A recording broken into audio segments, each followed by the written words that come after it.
قال الله عز وجل: أعوذ بالله من الشيطان الرجيم. بسم الله الرحمن الرحيم. يا أيها الناس أنتم الفقراء إلى الله والله هو الغني الحميد. صدق الله العظيم.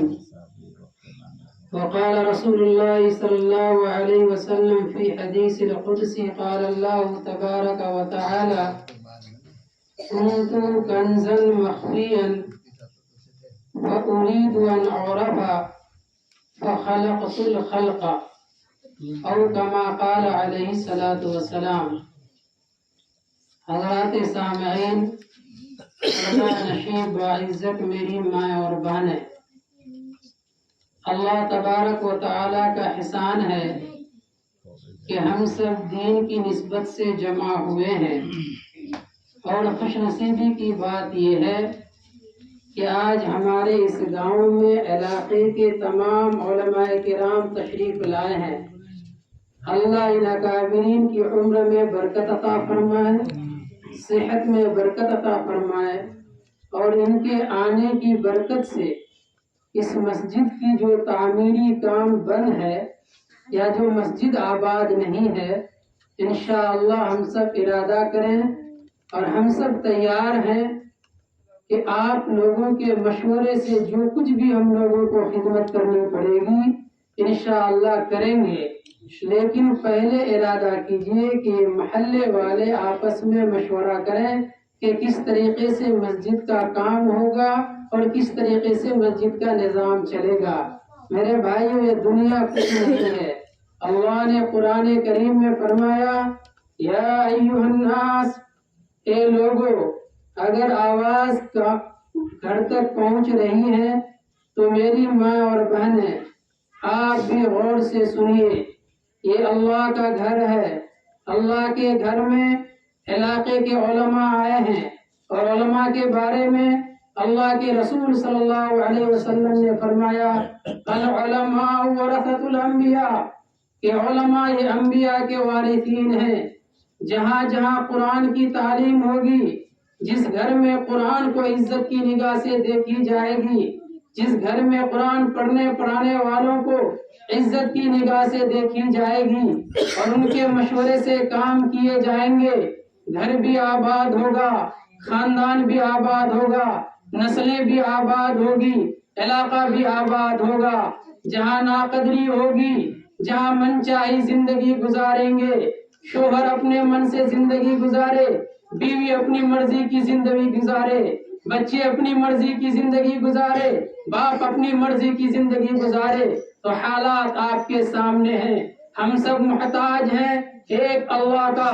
چاہے اللہ ہمیں امیر بنایا ہو، چاہے اللہ ہمیں غریب بنایا ہو، چاہے اللہ ہمیں جاہل بنایا ہو یا عالم بنایا ہو، میرے پاس جو کچھ بھی ہے، چاہے وہ اہل ثروت ہوں یا اہل غربت ہوں، چاہے اہل علم ہوں، اللہ نے قرآن کریم میں فرمایا: یا ایھا الناس، اے لوگو، اے مردو، اے عورتو، غور سے سن لو، انتم الفقراء، کہ تم سب اللہ کے محتاج ہو. ایک مرتبہ اللہ کہنا بھی تمہاری بس کی بات نہیں ہے جب تک میرا اللہ تمہارے دل میں یہ توفیق نہ دے کہ میں اللہ کا لفظ اپنی زبان سے استعمال کروں. جب تک میرا اللہ توفیق نہیں دے گا ہم نماز نہیں پڑھ سکتے. جب تک میرا اللہ توفیق نہیں دے گا ہم دین کا کام نہیں کر سکتے. جب تک میرا اللہ توجہ نہیں دے گا تو ہم بچے کی پیدائش بھی نہیں کر سکتے. ہر انسان اللہ کا محتاج ہے.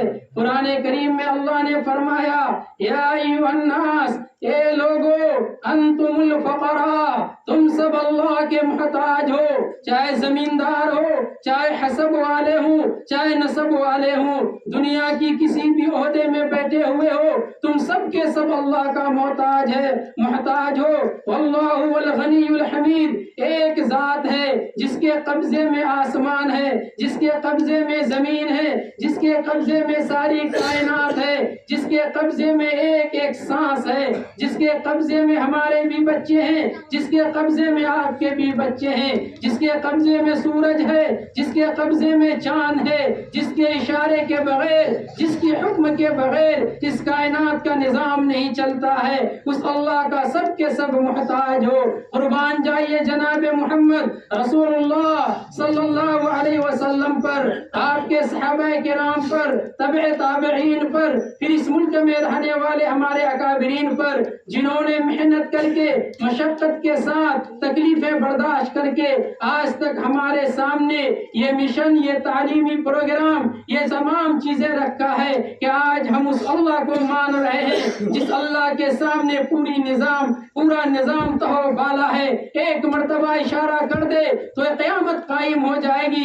ہم سب اس اللہ کے ماننے والے ہیں۔ اس لیے میرے عزیز دوستوں اور بھائیوں، پردہ نشین باعزت میری ماں اور بہنیں، جو ہمارے گھروں میں حالات بنے ہوئے ہیں، جو ہمارے رشتہ داروں میں جو حالات بنے ہوئے ہیں، یہ تمام حالات اس وجہ سے ہیں کہ ہم نے اپنے آپ کو سمجھا، ہم نے کبھی غور نہیں کیا کہ اللہ نے ہمیں کیوں پیدا کیا ہے، ہم نے کبھی غور نہیں کیا ہے کہ جب ہمارے پیٹ کے اندر بچہ رہتا ہے تو اس بچہ بنانے والی ذات کون ہے، اس بچے کو دو آنکھیں دینے والی ذات کون ہے، اس بچے کو دو ہاتھ دینے والی ذات کون ہے، اس بچے کو دو پیر دینے والی ذات کون ہے۔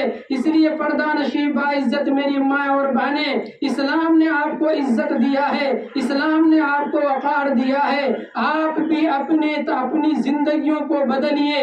اگر آپ چاہتے ہیں کہ بوڑھا ہونے کے بعد، بوڑھی ہونے کے بعد میری اولاد میری آنکھوں کی ٹھنڈک بنے، تو سب سے پہلے ماں باپ کو اپنی زندگی بدلنی پڑے گی، اور ماں باپ کو یہ سوچنا پڑے گا کہ یہ مال اور یہ اولاد جو اللہ تعالیٰ نے ہمیں دیے ہیں، یہ اللہ کی امانت ہے، میرا کچھ بھی نہیں ہے۔ جب خود آپ اللہ کو ماننے والے بن جائیں گے تو آپ کے بچے بھی اللہ کو ماننے والے بنیں گے۔ اللہ کو ماننے والے جب بن جائیں گے تو بچے بھی ماں کے حقوق کو سمجھیں گے اور باپ کے حقوق کو سمجھیں گے۔ اس لیے اللہ تبارک و تعالیٰ کا بہت بڑا احسان ہے کہ اللہ تبارک و تعالیٰ نے ہم سبوں کو جناب محمد رسول اللہ صلی اللہ علیہ وسلم کی امت میں پیدا فرمایا، ایمان کی دولت سے نوازا، قرآن کریم جیسی کتاب سے نوازا ہے۔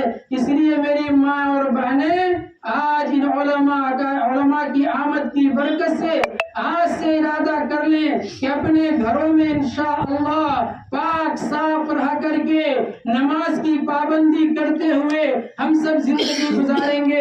اور جو نوجوان ہیں، بوڑھے بزرگ ہیں، اپنے دلوں سے تمام چیزوں کو نکال کر یہ سوچ لیں کہ اجتماعیت کے ساتھ، اتحاد کے ساتھ ہمیں کچھ نہیں دیکھنا ہے، اس گھر کو آباد کرنا ہے۔ جب آپ کا ارادہ یہ ہوگا کہ اللہ کے لیے گھر بن رہا ہے تو اپنے تمام ذاتی مفادات کو نکال کر یہ اللہ کا گھر آباد ہوگا تو ہمارا بھی گھر آباد ہوگا۔ اللہ کا گھر کھلے گا تو ہمارا بھی گھر کھلے گا۔ اللہ کا گھر آباد رہے گا تو ہمارے گاؤں بھی آباد رہیں گے۔ ہم کبھی ترقی نہیں کر سکتے، ہم کبھی عزت نہیں پا سکتے کہ اللہ کا گھر تو ویران ہو اور ہم اللہ کو چھوڑ کر، اللہ کے گھر کو چھوڑ کر اپنے گھروں کو بنانے کی کتنوں ہی محنت کر لیں، نتیجہ آپ کے سامنے ہے۔ اس لیے اس اکابرین کی آمد کی برکت سے مائیں بہنیں بھی ٹھان لیں اور نوجوان بھی ٹھان لے، بوڑھے بزرگ بھی ٹھان لے، نہ جانے عمر باقی ہو یا نہ ہو، نہ جانے اس مجلس میں جتنے لوگ ہیں کل ہم رہیں گے یا نہیں رہیں گے، نہ جانے موت آ جائے گی یا کیا آ جائے گی، تمام چیزوں کو دلوں سے نکال کر انشاءاللہ علماء کے مشورے سے اور اپنے مشوروں سے اس گھر کو بھی آباد کریں گے انشاءاللہ۔ میرے بھائیو، ہم سب کچھ نہیں ہے۔ اللہ تعالیٰ نے فرمایا، حدیث قدسی ہے، كنت كنزا مخفيا فأريد أن أعرف فخلقت الخلق۔ اللہ کے رسول صلی اللہ علیہ وسلم نے فرمایا، اللہ تعالیٰ فرماتا ہے کہ میں ایک پوشیدہ دفینہ تھا، میں نے چاہا کہ پوری کائنات مجھے پہچانے، پھر میں نے زمین بنائی، آسمان بنایا، سورج ستارے، پوری کائنات کو بنایا۔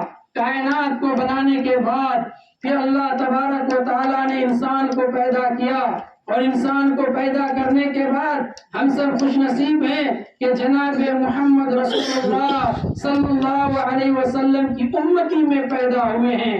آپ صلی اللہ علیہ وسلم کی جب امت ہیں تو سب سے پہلی چیز یہ ہے کہ جب ہم لا الہ الا اللہ محمد رسول اللہ پڑھتے ہیں کہ اللہ کے سوا کوئی معبود نہیں، ایک ذرے سے لے کر ایک ایٹم بم تک، ایک چونٹی سے لے کر ایک پہاڑ تک کوئی کچھ نہیں ہے، عزت دینے والی ذات اللہ کی ہے، اولاد دینے والی ذات اللہ کی ہے، روزی دینے والی ذات اللہ کی ہے، موت دینے والی ذات اللہ کی ہے، بیماری دینے والی ذات اللہ کی ہے، شفا دینے والی ذات اللہ کی ہے۔ جب یہ ہم اقرار کر لیتے ہیں تب ہمارا ایمان ہونا چاہیے اور ہماری ماں اور بہنوں کا بھی ایمان ہونا چاہیے کہ یہ دنیا کچھ نہیں ہے، سب چیز کا مالک اللہ ہے۔ آپ ذرا غور کریں کہ جس بچے کو آپ پیدا کر رہے ہیں وہ بچہ آپ کی پیٹ میں 9 مہینہ رہتا ہے، آپ کو پتہ نہیں چلتا ہے کہ بیٹا بن رہا ہے یا بیٹی بن رہی ہے، خوبصورت بن رہا ہے یا بدصورت بن رہا ہے۔ جس اللہ نے اس تنگ کوٹڑی کے اندر آپ کے بچے کی نشو و نما کیا، آپ کے بچے کو بہترین بنایا، تو وہ بچہ دنیا میں آنے کے بعد میرا اللہ اس کو کیسے ذلیل کر سکتا ہے؟ آپ کچھ نہیں ہے، ماں کچھ نہیں، باپ کچھ نہیں، سب کچھ کا مالک میرا اللہ ہے۔ میرا اللہ چاہے گا تو بچہ صحیح سالم پیدا ہوگا، میرا اللہ نہیں چاہے گا تو پیدا نہیں ہوگا۔ اس لیے میری ماں اور بہنیں، آپ اس امت کے ایک عظیم حصہ ہیں، آپ کے ذریعہ سے ہی دین پھیلا ہے، آپ بہت بڑے سبب ہیں۔ آپ بھی ارادہ کریں اپنے بچوں کے لیے، اپنے شوہروں سے، اپنے ذمہ داروں سے کہ ہمیں بھی دین سکھائیے، ہمیں بھی نماز پڑھنے کے طریقے سکھائیں، وضو کرنے کے طریقے سکھائیں، کھانا پکانے کے طریقے سکھائیں، پاک صاف زندگی گزارنے کے طریقے سکھائیں۔ جب آپ پاک صاف رہ کر ہر وقت اللہ کے نام سے اپنا کام شروع کریں گے، اس گھر میں برکت ہوگی، اور اس گھر کی جب برکت ہوگی تو آپ کے باہر کمانے والے افراد بھی خوشحال ہوں گے۔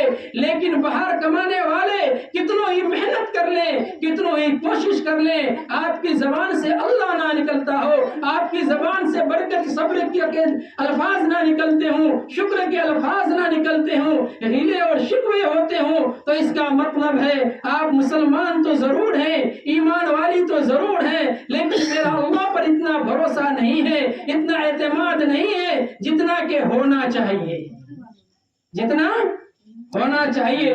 آپ اسلام کی تاریخ کو دیکھیں، ایک عورت کا واقعہ اللہ نے قرآن کریم میں حضرت موسیٰ علیہ نبینا علیہ السلام کے واقعات کا ذکر فرمایا ہے۔ اس زمانے میں ظالم بادشاہ فرعون، اور کیسا بادشاہ، 450 سال تک ان کا سر میں درد بھی نہیں ہوا تھا۔ ظالم بادشاہ کا حکم آتا ہے کہ اس سال جو بچے پیدا ہوں گے سب کو قتل کر دیا جائے۔ اتفاق کی بات ہے مختصراً کہ حضرت موسیٰ علیہ نبینا علیہ السلام کی پیدائش اسی سال ہوتی ہے جب ظالم بادشاہ کا یہ حکم آتا ہے کہ جتنے لڑکے پیدا ہوں گے سب کو ذبح کر دیا جائے، کہیں کل میری حکومت کے خلاف یہ آواز نہ اٹھائے۔ پردہ نشی باعزت میری ماں اور بہنیں، اللہ تبارک و تعالیٰ نے قرآن کریم میں اس عورت کا تذکرہ فرمایا۔ اللہ تعالیٰ نے فرمایا وَأَوْحَيْنَا إِلَىٰ أُمِّ مُوسَىٰ أَنِ ارْضِعِيهِ فَإِذَا خِفْتِ عَلَيْهِ فَأَلْقِيهِ فِي الْيَمِّ، کہ اللہ تبارک و تعالیٰ نے حضرت موسیٰ علیہ نبینا علیہ السلام کی امی کے دل میں یہ بات القاء فرمائی کہ تم بچے کو دودھ پلاتے رہو، دودھ پلاتے رہو، جب تمہیں خوف اور ڈر محسوس ہو کہ اب یہ بچہ قتل کر دیا جائے گا تو ایک صندوق میں بند کر کے اس بچے کو دریا میں ڈال دینا۔ میری پردہ نشیب باعزت میری ماں اور بہنیں، اللہ کے نبی حضرت موسیٰ علیہ نبینا علیہ السلام کی امی کا ایمان کتنا مضبوط تھا، کتنا مضبوط تھا کہ اس بچے کو جس کو دودھ پلا رہی تھی اللہ نے یہ بات دل میں ڈالی کہ اس ظالم سے اگر بچانا ہو تو صندوق میں ڈال کے دریا میں چھوڑ دو، اس کی حفاظت کرنے والی ذات میری ہے، میں اس کو بچاؤں گا۔ اس عورت کا ایمان اتنا مضبوط تھا کہ اللہ اللہ کی کہی ہوئی باتوں پر یقین اور اعتماد کر کے اس بچے کو صندوق میں ڈال دیا. صندوق میں ڈالنے کے بعد دریا میں ڈالا. دریا میں ڈالنے کے بعد بچہ چلا گیا جہاں ظالم بادشاہ اس کو قتل کرنا چاہتا تھا. میرا اللہ نے فیصلہ فرمایا کہ تمہاری طاقت بری ہے یا میری طاقت بری ہے, تم پوری کائنات کا مالک ہو یا میں مالک ہوں. تمہیں بتاتا ہوں, اللہ تبارک و تعالیٰ نے اسی ظالم بادشاہ کے گھر میں اس کی بیوی کے اندر محبت ڈالا, بچے کو اٹھایا, پھر بچے کی پرورش ہوئی. اللہ نے وعدہ فرمایا تھا کہ موسیٰ کی ماں تم بچے کو میرے اوپر یقین کر کے صندوق میں ڈال دینا, پھر بچہ دوبارہ تمہارے پاس واپس آئے گا. یہ اللہ تبارک و تعالیٰ کی ترتیب تھی. اللہ نے قرآن میں فرمایا وَمَكَرُوا وَمَكَرَ اللَّهُ وَاللَّهُ خَيْرُ الْمَاكِرِينَ کہ ایک تدبیر انسان کرتا ہے, ایک تدبیر میرا اللہ کرتا ہے. میرے اللہ کی تدبیر کے سامنے یہ تمام تدابیریں فیل ہو جایا کرتی ہیں. چنانچہ یہ حضرت موسیٰ علیہ نبینا علیہ السلام موسیٰ علیہ السلام کا صندوق سے نکالنا, پھر وہاں سے پھر حضرت موسیٰ علیہ السلام کی امی تک پہنچانا, یہ کس ذات کا کام تھا؟ اسی ذات کا کام تھا جس ذات کے بارے میں اللہ تبارک و تعالی نے قرآن میں فرمایا کل من علیہا فان کہ اس روئے زمین میں, اس آسمان اور اس زمین کے اندر جتنی کائنات ہے سب فنا ہونے والی ہے. وَيَبْقَى وَجْهُ رَبِّكَ اگر باقی رہنے والی کوئی ذات ہے تو وہ ایک اللہ ہے جس اللہ کو ہم اور آپ ماننے والے ہیں. الحمدللہ اتنا بڑا اللہ کو ہم مانتے ہیں جس کے تابع پوری کائنات ہے, اس اللہ کو ماننے والے ہیں. لیکن شرط یہ ہے کہ جس طریقے سے ہم کلمے کا اقرار کیے ہیں اس کے تقاضے کے مطابق عمل کر لیں اور یہ ارادہ کر لیں کہ بچے کی پیدائش کے بعد سب سے پہلا جو مدرسہ ہوتا ہے وہ ماں کی گود ہے. مائیں جتنی اچھی ہوں گی ان کے بطن سے, ان کے رحم سے, ان سے اتنا بہترین بچہ پیدا ہوگا. اس لیے میری ماں اور بہنیں, آپ اپنے زندگی کو مت دیکھیں, اپنی خواہشات کو مت دیکھیں, اس دنیا کو آپ مت دیکھیں. آپ سے ایک نسل نہیں کئی نسلیں چلتی ہیں, زندہ رہتی ہیں. اس لیے آپ اپنے دل سے مال کی محبت, تمام محبتوں کو نکال کر سب سے پہلے یہ ارادہ کریں کہ ہم اپنے بچے کی پہلی نسبت قرآن کریم سے پیدا کریں گے انشاءاللہ. جب تک گود میں ہے نہ ان کو گالی دیں گے, نہ ان سے جھگڑیں گے, نہ بدتمیزی کریں گے, نہ غیبت کریں گے, نہ برائی کریں گے. ان کی ایک بہترین ترتیب ہو. بچہ جب آپ کو دیکھے تو وضو کرتا ہوا دیکھے, بچہ جب آپ کو دیکھے تو نماز پڑھتا ہوا دیکھے, بچہ جب آپ کو دیکھے تو اللہ کرتا ہوا دیکھے. اللہ اللہ کی آواز آپ کی زبان سے نکلنے والے الفاظ کو وہ سنے. جب یہ ترتیب آپ کی رہے گی تو جو ہی آپ بچے ہوش مند ہوں گے, جب آپ کہیں گے کہ قرآن پڑھو, قرآن سے اپنی نسبت پیدا کرو. آج ہم نے قرآن کو کہاں چھوڑ دیا ہے میرے بھائی اور عزیز دوستو.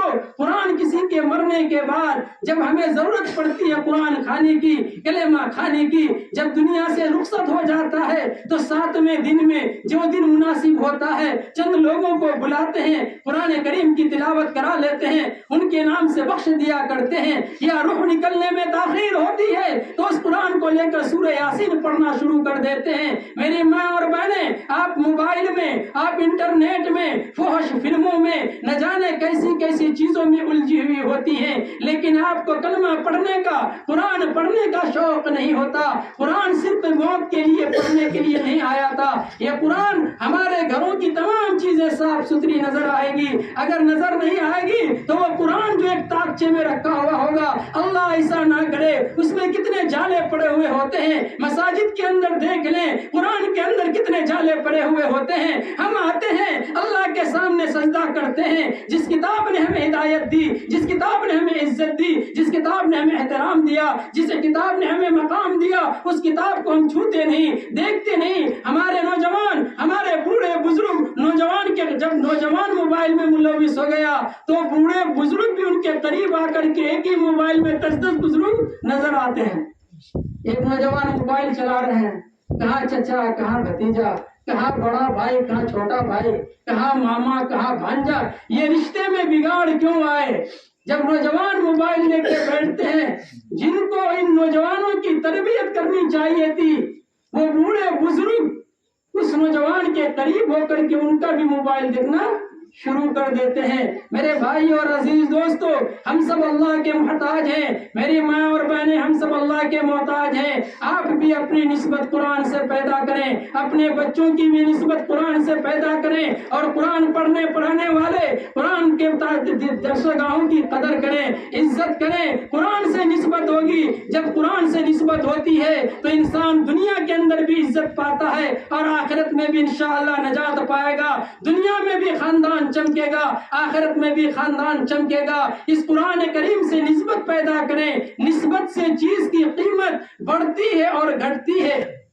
قرآن کریم میں ہم لوگ ایک جزدان لگاتے ہیں، کھوڑ۔ اگر خدا نہ خواستہ کسی کو یہ جزدان باہر روڈ میں مل جائے، چاہے وہ کبھی مسجد نہ آتا ہو، اپنے تو اپنے غیر بھی اگر یہ سمجھ لیں گے یہ قرآن کریم کا غلاف ہے یا اس کا کھول ہے یا جزدان ہے، تو کیچڑ سے بھی اس کو اٹھائیں گے، احترام کے ساتھ، عزت کے ساتھ۔ کپڑا وہ بھی ہے، کپڑا ہم سب بھی پہنے ہوئے ہیں۔ کسی کا بہترین کرتا اگر پڑا ہوا ہوگا تو اپنے پیر سے ایک سائڈ کر دیا جائے گا، ایک طرف کر دیا جائے گا، چونکہ اس کپڑے کی نسبت انسان کے بدن سے ہے۔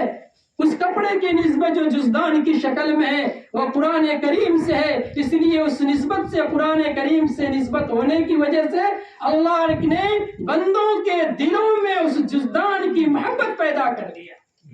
یہ چٹائی مسجد میں بچھی ہوئی ہے، یہ چٹائیاں ہمارے گھروں میں بھی ہیں۔ اگر ہمارے گھروں میں گندگی ہو جائے تو چٹائی کو ایک سائڈ کر دیتے ہیں، بہت دیر کے بعد صاف کرتے ہیں۔ اگر اس چٹائی میں کوئی گندگی نظر آ جائے اور انسان کو پتا چل جائے کہ یہ مسجد کا مصلی ہے، تو میرے بھائیو چٹائی یہ بھی ہے، چٹائی ہمارے گھر میں بھی ہے۔ اس چٹائی کی نسبت مسجد سے ہوتی ہے تو اس کی قیمت ہمارے دلوں میں بڑھ جاتی ہے، اس کا احترام بڑھ جاتا ہے، اس کا مقام بڑھ جاتا ہے۔ یہ نسبت ہے۔ قرآن سے جب نسبت ہوگی، اب آپ بتائیں، رمضان کے بارے میں ہم لوگ سنتے ہیں کہ رمضان میں اگر کوئی فرض نماز پڑھے گا تو 70 فرائض کے برابر ثواب، اور اگر نفل پڑھ لے تو فرض کے برابر ثواب۔ 1 روپے خرچ کرے تو 70 روپے خرچ کرنے کے برابر ثواب۔ حالانکہ دھوپ، پانی، رات، دن، چاند، سورج، ستارے، تمام نظام اس مہینے میں بھی ہے، یہ 11 مہینے میں بھی ہے۔ اس مہینے کی فضیلت کیوں بڑھی؟